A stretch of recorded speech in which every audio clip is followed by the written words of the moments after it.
নমস্কাৰ, মই হেমন্ত ৰাজবংশী।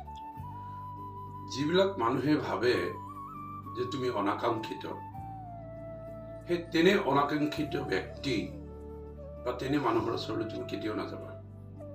অনাকাংক্ষিত ঠাই, অনাকাংক্ষিত সময় আৰু অনাকাংক্ষিত ব্যক্তি, এইবিলাকৰ পৰা তুমি আঁতৰত থাকিবৰ কাৰণে চেষ্টা কৰিবা, নহ'লে তোমাৰ বিপদ নিশ্চিত। যি মানুহে তোমাক দেখি দুৱাৰখন খুলি দিব নোখোজে বা ড্ৰয়িং ৰুমত বহিবৰ কাৰণে তোমাক এবাৰ নিমন্ত্ৰণ নকৰে, দেখাত কিন্তু তোমাক মুখত হাঁহি মাৰি তোমাক মাতিব, তুমি গম পাবা যে তেওঁৰ অন্তৰখন তোমাৰ লগত নাই।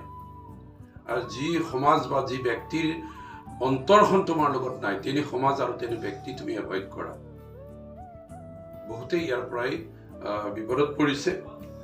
বহুতেই মানুহ চিনি নাপায়, কিন্তু মানুহ চিনি পাব লাগে। গতিকে তুমি মানুহৰ বা সমাজৰ লক্ষণবিলাকৰ পৰা তুমি গম পাব নহয় তোমাক বিচাৰিছে নে বিচৰা নাই। এই লক্ষণবিলাক গম পোৱাৰ পিছত তুমি এভইড কৰিবৰ কাৰণে চেষ্টা কৰা, তেতিয়া তোমাৰ নিজৰ কাৰণে মংগল হ'ব। ধন্যবাদ।